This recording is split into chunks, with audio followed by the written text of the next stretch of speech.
توشہ خانہ کے بارے میں یہاں وکلاء بھی بیٹھے ہوئے ہیں، میں آپ کو عرض کروں گا۔ توشہ خانہ کے جو الزام ہے اس میں ایک بڑی سمپل، بڑی سادہ سی بات ہے۔ ایک ڈیفنس ہوتا ہے جو کہ سرکاری محکموں میں اگر آپ پہ الزام کوئی لگ جائے، فوجداری کوئی کسی قسم کا، آپ نے فائل پھاڑ دی ہے، آپ نے فائل شریڈر میں ڈال دی ہے، آپ کے ساتھ آپ نے کسی سے رشوت لے لی ہے، تو ایک ڈیفنس ہوتا ہے۔ رشوت میں تو نہیں لگے گا یہ ڈیفنس، میں پہلے کہہ دوں، پر آپ نے یہ غلط فیصلہ کیا ہے، آپ نے چونکہ غلط بنیاد رکھی ہے فیصلے کی، اس لیے جو عمارت جتنی بھی سریا بھی لے جائیں تو وہ کج ہوگی، وہ ٹیڑھی ہوگی۔ تو آپ سیکشن افسر صاحب یا آپ ڈپٹی سیکرٹری صاحب یا آپ سیکرٹری صاحب، آپ سے یہ شروع ہوئی ہے یہ ٹیڑھی عمارت اور سارا پیسہ لگ گیا ریاست کا اور آپ نے ٹیڑھی بنائی، اس کا ایک ڈیفنس ہوتا ہے، وہ ہوتا ہے ڈپارٹمنٹل پریکٹس۔ اگر میں ثابت کر سکوں کہ میرے پہ الزام جو لگ رہا ہے یہ تو ڈپارٹمنٹل پریکٹس ہے۔ ڈپارٹمنٹ جو ہے، اب محترمہ شہید بے نظیر بھٹو پہ 1990 میں جب ہماری حکومت فارغ ہوئی تو ان پہ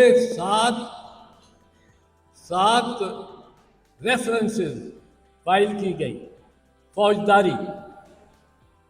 ان میں ایک تھی کہ سیکرٹ فنڈ، خفیہ فنڈ جو ہے ریاست کا، اس کو وہ استعمال کرتی رہی ایسے مقاصد کے لیے جو مقاصد خفیہ فنڈ کے لیے نہیں تھے۔ اب خفیہ فنڈ کے اس وقت کوئی رولز نہیں تھے، بعد میں بنائے ہیں، پر اس وقت کوئی رولز نہیں تھے۔ یہ میں بات کر رہا ہوں 1990 سے لے کے 1993 تک ٹرائل چلتا رہا، میں وکیل تھا، میں نے ڈپارٹمنٹل پریکٹس کا ڈیفنس لیا، وہ جسٹس راشد عزیز خان نے مان لیا یہ لے سکتے ہیں۔ ریکارڈ سیکرٹ فنڈز کا ریکارڈ کہ کس کس کو پیسے گئے ہوئے ہیں اور کس کس کے حکم پہ گئے ہیں اور کیا کیا اس پہ ڈاکومنٹیشن، دستاویزی کارروائی کیا ہوئی ہے، اس کے بہت سی مثالیں نکلی۔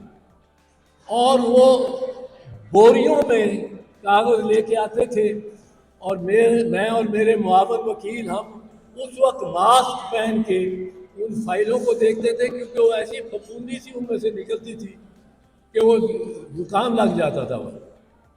اب اس میں ہم نے سینکڑوں کیا ہزاروں دیکھے انٹری۔ ضیاء الحق گولف کھیل رہے ہیں کوئٹہ میں، اور کوئٹہ میں کیڈی کی فی ہوتی ہے 50 روپے یا 100 روپیہ، بڑی کوئی عنایت کرے تو 100 روپیہ دے دیا کیڈی نے، جس نے بستہ اٹھا کے ساتھ ساتھ آپ کے چلتا ہے۔ ضیاء الحق کے حکم میں کوئی ضیاء الحق کے دستخط نہیں، کوئی کچھ نہیں، 50,000 دے دیا گیا کیڈی کو۔ اتنے خوش ہوئے ضیاء صاحب اپنی گیم پہ۔ پیر پگاڑا صاحب کے ٹکٹ، لندن سے آنے جانے کے، ہوٹلوں میں رہائش، یہ سب اور بہت سے اور۔ تو ہم نے کہا یہ ڈپارٹمنٹل پریکٹس ہے۔ اب اگر آپ ڈپارٹمنٹل پریکٹس توشہ خانہ میں دیکھیں گے تو شوکت عزیز کا عہد بھی دیکھنا پڑے گا، ظفر اللہ جمالی کا عہد بھی دیکھنا پڑے گا، الغرض کے اور بھی بہت سارے عہد دیکھنے پڑیں گے، آپ سمجھ ہی گئے۔